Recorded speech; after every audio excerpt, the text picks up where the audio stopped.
Assalamualaikum warahmatullahi wabarakatuh. Bismillahirrahmanirrahim. Alhamdulillahirabbil alamin wal 'aqibatu lil muttaqin wala udwana illa 'alal zalimin la haula wala quwwata illa billahil 'aliyyil 'azim. Asyhadu an la ilaha illallah al-malikul haqqul mubin Muhammadur Rasulullah sallallahu alaihi wasallam. Amma ba'du. Faqad qala Allah Ta'ala fi kitabihil karim, a'udzu billahi minasy syaithanir rajim. Khudhil afwa wa'mur bil ma'rufi wa'rid 'anil jahilin. Shadaqallahu ta'ala. Para bapak, para ibu, jamaah subuh Masjid Al-Muhajirin, as-shaimin was-shaimat yang dimuliakan Allah Subhanahu wa taala. Mengawali kuliah subuh pada pagi hari ini, hari kedua di bulan Ramadan, mari kita senantiasa bersyukur kepada Allah Subhanahu wa taala atas segala nikmat dan karunia-Nya, nikmat sehat wal afiat, nikmat iman dan nikmat Islam, serta nikmat kesempatan yang Allah berikan kepada kita. Mari senantiasa kita syukuri kepada Allah Subhanahu wa taala. Syukur pertama kita mengucapkan alhamdulillahirabbil alamin, dilanjutkan dengan memanfaatkan nikmat Allah untuk ibadah kepada Allah. Itulah syukur kita kepada Allah Subhanahu wa taala.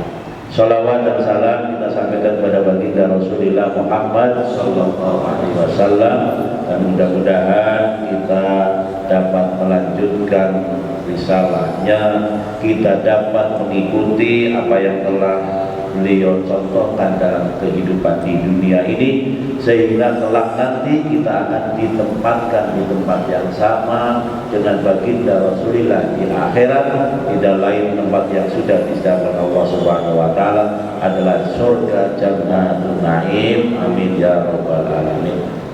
Bapak dan Ibu yang dimuliakan Allah Subhanahu wa taala, panitia Ramadan memberikan tema pada kuliah subuh hari ini adalah jadilah jiwa yang pemaaf. Jadilah seorang diri yang pemaaf. Tema ini sangat sederhana, tetapi dalam prakteknya memerlukan satu energi, satu kekuatan yang harus didorong oleh niat yang ikhlas, niat yang sungguh-sungguh, sehingga kita bisa menjadi seorang pemaaf. Bapak dan Ibu yang saya hormati, kalau bicara soal pemaaf itu, Allah Subhanahu wa taala di dalam Asmaul Husna minimal ada 4 yang mengarah kepada sifat pemaaf. Yang pertama, di dalam Asmaul Husna yang ke-14, Allah bersifat Al-Ghaffar, yaitu Maha Pengampun. Kemudian yang kedua, di dalam Asmaul Husna yang ke-34, Allah bersifat Al-Ghafur. Kalau tadi Al-Ghaffar, yang sekarang Al-Ghafur, artinya Allah Maha Pemberi maaf. Kemudian yang ketiga, di dalam Asmaul Husna yang ke-80, Asmaul Husna jumlahnya ada 99. Yang ke-80, Allah bersifat At-Tawwab. At-Tawwab artinya Allah Maha Penerima Taubat. Dan yang keempat, di dalam Asmaul Husna yang ke-82, Allah bersifat Al-Afu. Al-Afu artinya Allah Maha Pemberi maaf. Oleh karena itu, maka bagi kita yang membiasakan diri untuk bersifat pemaaf, sehingga akan menginternalisasi pada diri kita sebagai sifat pemaaf, adalah melaksanakan sifat Allah di dalam kehidupan kita sehari-hari, sehingga kita berfungsi sebagai khalifatullah fil ardi. Maka kalau kita mampu dan bisa menjadi diri seorang pemaaf, artinya kita menebarkan sifatnya Allah dalam kehidupan kita sehari-hari. Sifat pemaaf itu Allah perintahkan kepada kita di dalam surat Al-A'raf ayat 199. Allah berfirman, a'udzubillahi minasyaitonir rajim, khuzil afwa wa'mur bil ma'ruf wa'arid 'anil jahilin. Jadilah pemaaf dan suruhlah orang-orang mengerjakan yang ma'ruf, serta jangan pedulikan orang-orang yang bodoh. Bapak dan Ibu yang saya hormati, di dalam ayat ini, ayat 199 surat Al-A'raf, diawali dengan fi'il amr, khudhil afwa. Fi'il amr adalah kata kerja perintah. Di dalam usul fikih disebutkan bahwa al-aslu fil amri lil wujub illa maddalat dalilu ala khilafi. Pada dasarnya, pada pokoknya, kata kerja perintah itu adalah wajib untuk kita laksanakan. Al-aslu fil amri lil wujub. Kata dasar fi'il amr, kata dasar perintah adalah wajib. Artinya wajib itu manakala kita lakukan kita berpahala, manakala kita tidak lakukan berdosa. Itu kata wajib. Illa madalat dalilu ala khilafi, kecuali ada dalil yang meniadakannya. Oleh karena itu Bapak dan Ibu, sebagai seorang pemaaf itu adalah perintah Allah. Karena perintah Allah artinya wajib kita lakukan sebagai seorang pemaaf. Itu yang pertama. Kemudian wa'mur bil ma'ruf, perintahlah dan suruhlah orang-orang untuk mengerjakan kebaikan.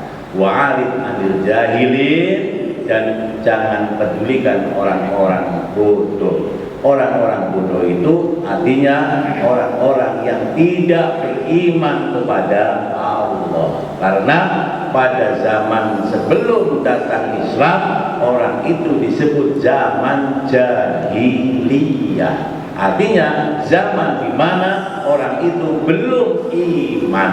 Maka ketika orang yang tidak beriman menyampaikan apapun kepada kita, tidak usah diperdulikan. Ini perintah. Bapak dan Ibu yang dirahmati Allah Subhanahu wa taala, pada kesempatan ini kita dalami tentang maaf. Sekali lagi, bahwa maaf sebagai seorang pemaaf adalah perintah Allah.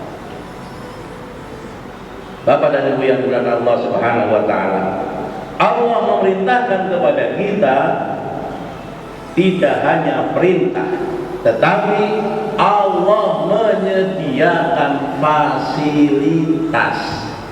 Allah menyediakan cara sehingga kita bisa memanfaatkan fasilitas dari Allah, dan bisa juga kita mengerjakan cara yang Allah sediakan kepada kita. Terkait dengan pemaaf, Allah memberikan fasilitas. Apa itu? Ramadan.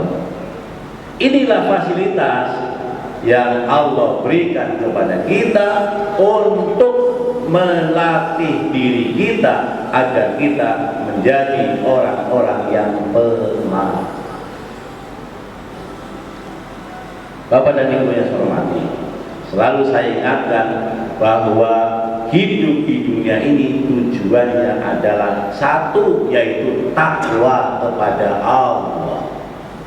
Oleh karenanya setiap hari Jumat, khatib Jumat wajib menyampaikan dan mengingatkan kepada para jamaahnya agar dia selalu ittaqullah. Karena memang tujuan hidup ini satu, yaitu takwa. Dan Allah pun berfirman, "Fatazawwadu fa inna khairaz zadi taqwa." Berbekallah kalian untuk kehidupan akhirat, dan sebaik-baik bekal untuk kehidupan akhirat adalah takwa. Yang menjadi persoalan untuk meraih takwa itu tentunya ada cara-cara, ada langkah-langkah yang harus kita tempuh. Langkah yang harus kita tempuh yang pertama sesuai dengan Al-Baqarah ayat 21. Ya ayyuhan nasu ubudu rabbakumul ladzi khalaqakum wal ladzina min qablikum la'allakum tattaqun. Wahai sekalian manusia, sembahlah Rabbmu yang telah menciptakan kamu dan menciptakan orang-orang sebelum kamu agar kamu bertakwa. Takwa. Langkah pertama adalah kita pasrahkan diri kita kepada Allah. Langkah pertama kita adalah menyembah kepada Allah. Dengan kata lain, langkah pertama adalah jadilah seorang muslim. Alhamdulillah, walaupun kita muslim dari lahir karena keturunan, tapi alhamdulillah sampai hari ini kita masih pelihara keislaman kita. Modal pertama sudah dimiliki oleh kita. Sebagai barometer keislaman kita ini banyak sekali diuraikan baik dalam Al-Quran maupun dalam hadis, tapi saya simpulkan saja bahwa seorang muslim adalah indikator pertama melaksanakan rukun Islam, syahadat, sholat, puasa, zakat, haji. Zakat sama haji bisa kita tunda sampai kepada haul dan nisab. Haji bisa kita tunda sampai mampu atau dimampukan. Tapi syahadat, sholat, puasa tidak ada yang ditunggu lagi. Indikator yang kedua sebagai seorang muslim, jadi saya ringkaskan saja, bahwa al-muslimu man salimal akharuna min lisanihi wa yadihi. Seorang muslim adalah di mana orang lain merasa nyaman, merasa aman dengan ucapan dan tindakannya. Maka selalu kita ukur. Orang lain merasa aman dengan ucapan kita, dengan tindakan kita, atau merasa terganggu. Kalau jawabannya sudah merasa nyaman, insya Allah keislaman kita sesuai dengan apa yang diinginkan oleh Allah Subhanahu wa Ta'ala. Jadi keislaman kita harus diukur sesuai dengan keinginan Allah, jangan keinginan kita. Itu indikator yang tentang muslim. Setelah kita menjadi seorang muslim berdasarkan Al-Baqarah ayat 21, maka kita tingkatkan keislaman kita menuju Al-Baqarah 183. Ya ayyuhalladzina amanu kutiba alaikumus syiyamu kama kutiba alal ladzina min qablikum la'allakum tattaqun. Wahai orang-orang yang beriman, telah diwajibkan kepadamu berpuasa sebagaimana diwajibkan atas umat-umat terdahulu. La'allakum tattaqun, pasti kamu akan menjadi orang yang bertakwa. Setelah kita menjadi manusia beribadah kepada Allah untuk menuju takwa, maka yang kedua, ciptakan dan tingkatkan keislaman kita dengan iman. Iman artinya percaya. Banyak tanda-tanda keimanan dalam Al-Quran diuraikan, tetapi pada kesimpulannya ada dua indikator yang harus kita pegang. Yang pertama adalah melaksanakan rukun iman yang 6. Dan yang kedua, di dalam keimanan itu ada kalimat yang harus selalu kita perhatikan, tahu dan mau, itulah iman.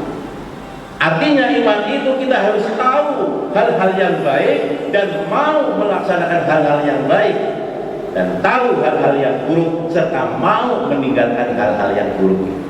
Nah, itu iman. Jangan sebaliknya, tahu tapi tidak mau. Maka harus tahu dan mau dalam segala hal. Itu iman. Setelah kita berangkat dari keimanan dan keislaman, kutiba alaikumusiyam, diwajibkan kepada kita berpuasa di bulan Ramadan. Artinya di dalam kita melaksanakan puasa di bulan Ramadan, kita melaksanakan kebaikan-kebaikan dan kita dibimbing oleh Allah untuk membiasakan keikhlasan. Jadi Ramadan ini isinya, materinya cuma dua, ihsan dan ikhlas. Ihsan di mana di dalam bulan Ramadan kita diminta dan diperintahkan untuk memperbanyak zikrullah, untuk memperbanyak tadarus Al-Quran, mempelajari Al-Quran. Di dalam bulan Ramadan ini kita diperbanyak untuk melaksanakan sholat yang tadinya sholatnya wajib 5 waktu ditambah dengan sholat tarawehnya dan sunnah-sunnah yang lain. Dan di dalam bulan Ramadan ini kita diperintahkan untuk memperbanyak sedekah, karena dalam kehidupan di dunia ini 3 hal yang harus dilakukan, yaitu yang pertama, pelajari Al-Quran dari mulai bacaannya sampai kepada artinya, sampai kepada pengamalannya. Yang kedua, dirikan sholat dari mulai mengerjakan sampai mengamalkan dalam kehidupan sehari-hari. Yang ketiga adalah sedekah, sedekah, memberikan kepada orang lain. Bapak dan Ibu yang saya hormati, Ramadan ini dilatih oleh Allah ihsan dan ikhlas. Selalu itu dibolak-balik, diulang. Nah, setelah itu fa insyaallah dengan didikan Ramadan ini kita akan menjadi orang yang bertakwa. Jadi untuk meraih orang yang menjadi orang yang takwa harus melalui 4 tahapan. Yang pertama, Islam, iman, ihsan, ikhlas, baru meraih takwa kepada Allah Subhanahu wa Ta'ala. Oleh karena itu, mari keislaman yang Allah telah lekatkan kepada diri kita, dan ini karunia yang luar biasa, karena kita menjadi manusia muslim adalah pilihan Allah. Kita bersyukur. Kita menjadi seorang muslim bukan maunya kita, tapi ini pilihan Allah. Di dalam surat Fatir ayat 32 Allah berfirman, "Summa awrasnal kitabal ladzina astafaina min ibadina." Kemudian aku wariskan kitab Al-Quran kepada hamba-hambaku yang kami pilih. Jadi kita ini pilihan Allah, tidak sembarangan. Kita ini pilihan Allah. Mari kita laksanakan pilihan Allah yang luar biasa ini. Diwariskan Al-Quran atas hamba pilihan Allah. Cuman kita di dalam hidup ini ada 3 golongan yang diberi Al-Quran. Faminhum dzalimun li nafsihi. Yang pertama adalah golongan yang mendolimi diri sendiri, diberi Quran tapi tambah buruk, tambah jelek, tambah hancur. Itulah orang Islam yang golongan yang pertama. Yang kedua, faminhum muqtasid, yaitu mengambil jalan tengah, maksiatnya jalan, ibadahnya juga jalan, korupsinya jalan, umrohnya juga jalan tiap tahun. Itu muqtasid. Ada yang begitu, Quran yang bicara. Faminhum sabiqun bil khairati biidznillah. Dan yang ketiga adalah golongan orang yang semakin hari semakin bertambah umur, bertambah kebaikan. Tentunya kita memilih dan berikhtiar untuk menjadi golongan yang ketiga. Islam, iman, Ramadan 30 hari ini kita dilatih ihsan dan ikhlas, insya Allah meraih derajat takwa. Selanjutnya Bapak dan Ibu, ciri-ciri takwa itu apa?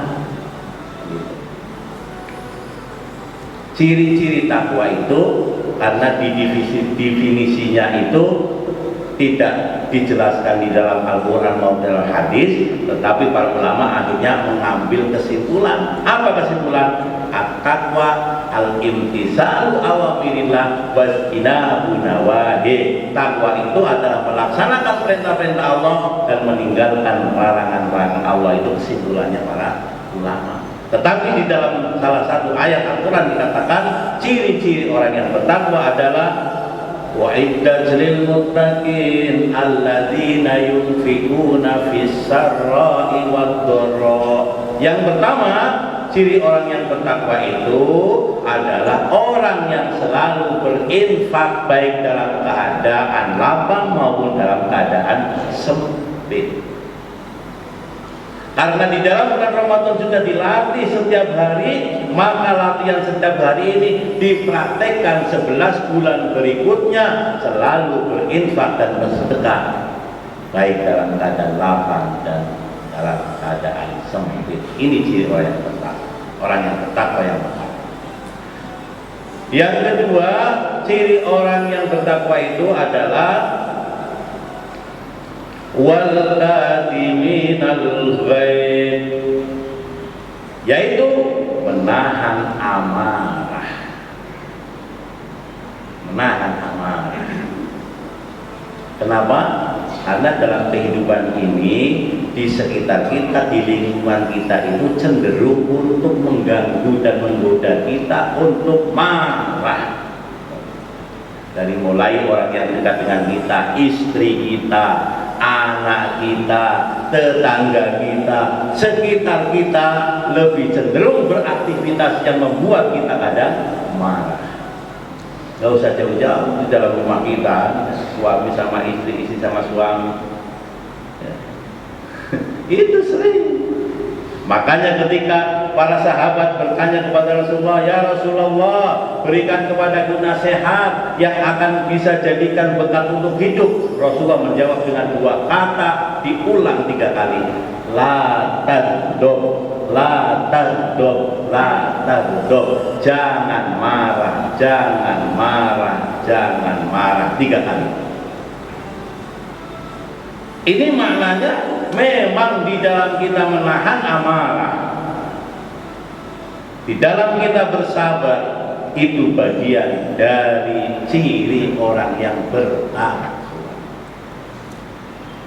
Yang ketiga, wal afina 'anil nas. Ciri orang yang bertakwa yang ketiga adalah memaafkan kesalahan orang lain. Maka ketika kita sudah memiliki ciri takwa, maka takwa sifat pemaaf menginternalis pada diri kita sehingga bisa kita aplikasikan dalam kehidupan kita sehari-hari. Bapak dan Ibu yang saya hormati, oleh karenanya maka untuk kita menjadi seorang pemaaf, kita harus membiasakan diri dengan la tagdob, jangan marah. Itu kuncinya. Ramadan Allah jadikan latihan buat kita untuk meninggalkan marah. Ramadan Allah jadikan kepada kita untuk tidak gampang marah. Bapak dan Ibu yang saya hormati, Rasulullah telah memberikan contoh kepada kita. Yang pertama, Rasulullah itu ketika menyiarkan dan menyebarkan agama yang benar, agama Islam, yang terganggu itu para konglomerat dan para pejabat saat itu. Mungkin juga sampai saat ini gitu ya. Kalau ingin menyampaikan kebenaran, menyampaikan Islam, itu yang terganggu itu 2 orang tadi. Karena 2 orang itu para pejabat dan konglomerat itu juga sudah disampaikan di dalam surat Al-Isra ayatnya 77 kalau tidak salah ya, itu dikatakan bahwa Allah Subhanahu wa Ta'ala akan mengizinkan dunia ini hancur. Itu pertama diperintahkan kepada para pejabat dan konglomerat untuk melaksanakan perintah-perintah Allah. Wa idza aradna an nuhlika qaryatan amarna mutrafiha fa fasaqu fiha fa haqa 'alaiha al-qawlu fa damarnaha tadmira. Al-Isra ayat 16. Al-Isra ayat 16. Wa idza aradna an nuhlika, maka kami akan izinkan dunia itu hancur. Prosesnya amarna mutrafiha, aku perintahkan orang-orang yang bisa hidup mewah di negeri itu untuk taat kepada Allah Subhanahu wa Ta'ala. Kalau saya terjemahkan yang lebih sederhana, pejabat dan konglomerat diperintah oleh Allah untuk melaksanakan perintah-perintahnya. Fafasaku fiha, tapi karena jabatan dan kekayaannya kadang mengabaikan, gak usah semua bisa diatur dengan fulus, gitu kan? Gak usah semua bisa diatur dengan tanda tangan. Fahaqqo 'alaihal qawlu, maka kalau itu yang sudah terjadi, Allah peringatkan dengan sesuatu yang tidak bisa dibantah. Apa itu? Banjir. Apa itu? Gempa. Apa itu? Gunung meletus. Nggak bisa. Kalau dengan peringatan itu juga tetap fafasaku fiha fadammarnaha tadmira, pada saatnya akan aku hancurkan sehancur-hancurnya. Na'udzubillah min. Maka Bapak Ibu, contoh ini ketika Rasulullah mulai menyebarkan Islam tidak disukai, maka Rasulullah pun tidak disukai. Maka mereka memanggil para sebagian rakyatnya supaya dihancurkanlah Rasulullah. Kalau bahasa kerennya dikriminalisasi, gitu-gitu ya. Dihancur. Caranya bagaimana? Suruh diludahi. Karena meludahi itu kan simbol kehinaan. Maka barang siapa yang bisa meludahi Rasulullah akan dapat hadiah. Begitu, sampai seperti itu. Dan mungkin kalau zaman sekarang ini siapa yang bisa menghancurkan ulama kasih hadiah, gitu kira-kira ya. Karena ulama warasatul. Jadi ini sejak dulu, jangan kaget gitu ya. Rasulullah diperintahkan, siapa yang bisa meludahi Rasulullah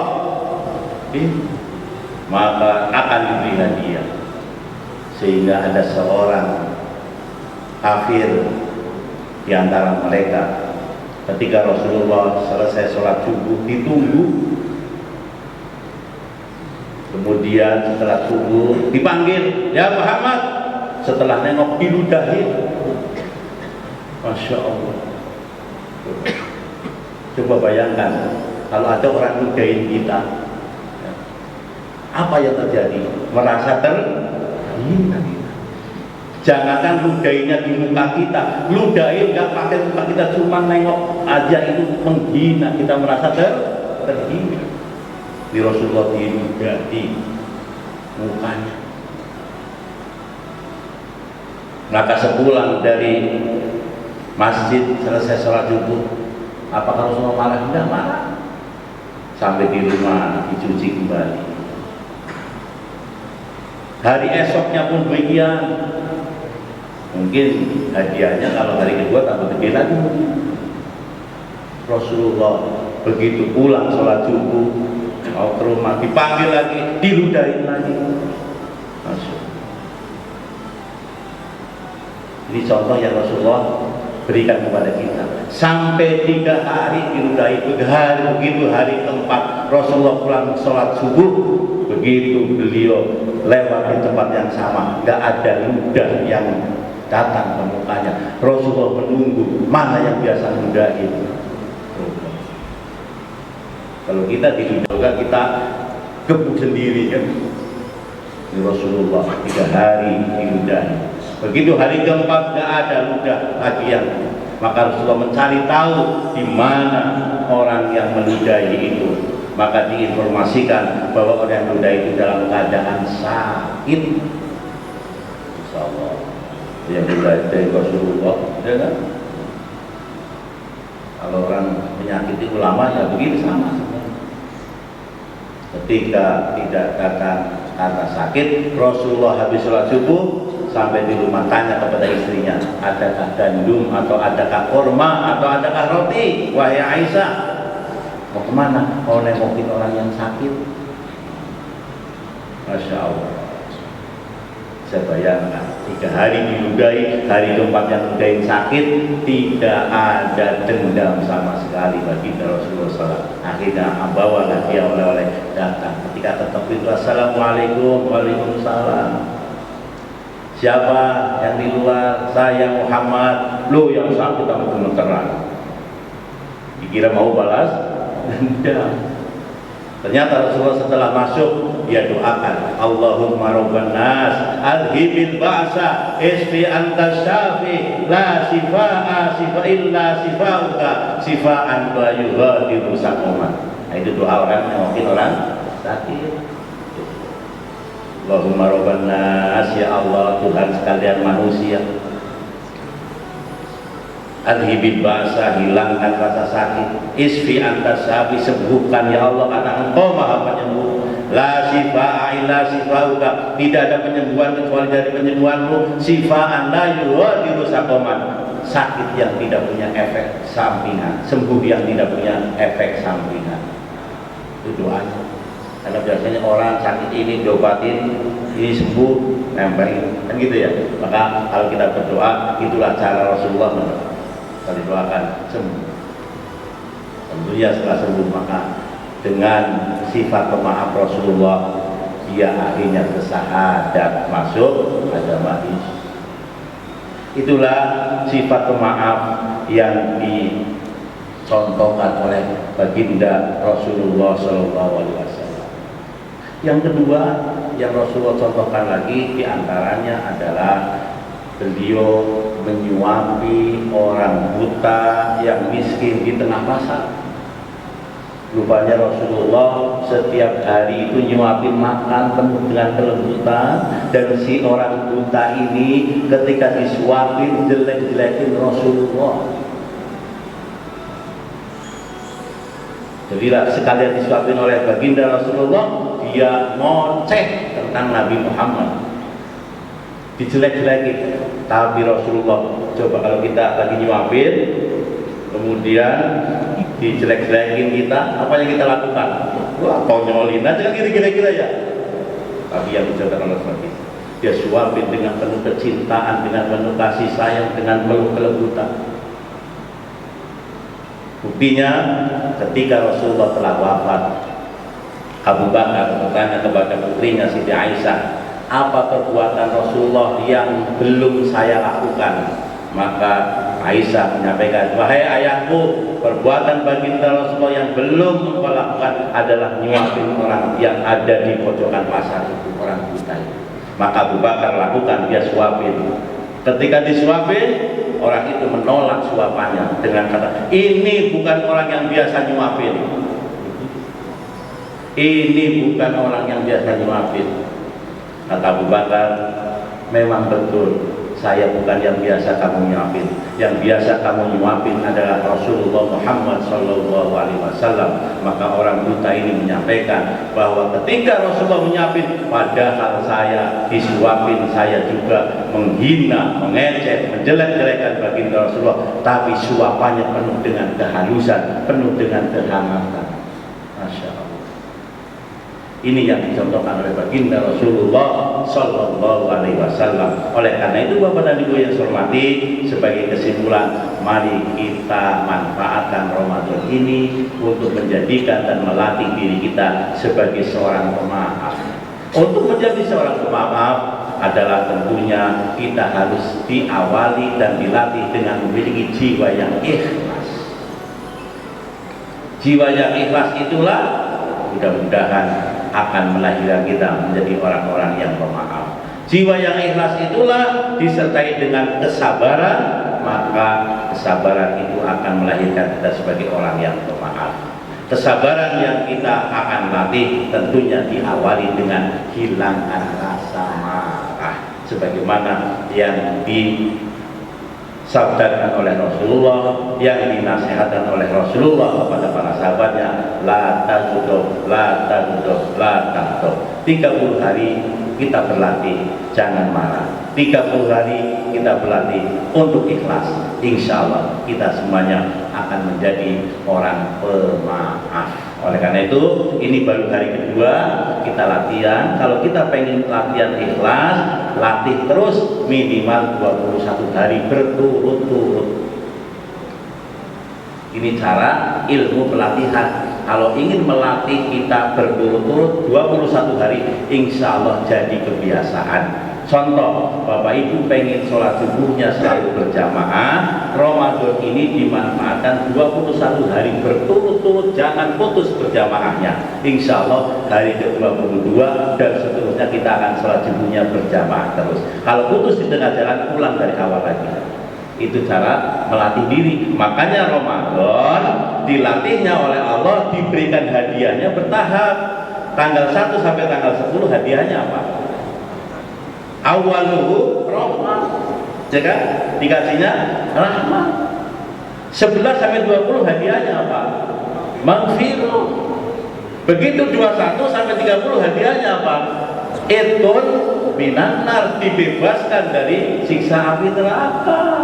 Hadiahnya lebih besar lagi karena apa? Melewati 21 hari. Maka Bapak Ibu kalau mau membiasakan, yuk kita biasakan di Ramadan ini minimal 21 hari berturut. Maka kalau 21 hari berturut, yang ke-22 sampai 30 sampai 11 bulannya akan biasa. Kita mau membiasakan sholat tahajud Ramadan, biasakan tarawihnya 21 hari berturut-turut jamaah, jangan sampai putus di tengah jalan. Begitu caranya.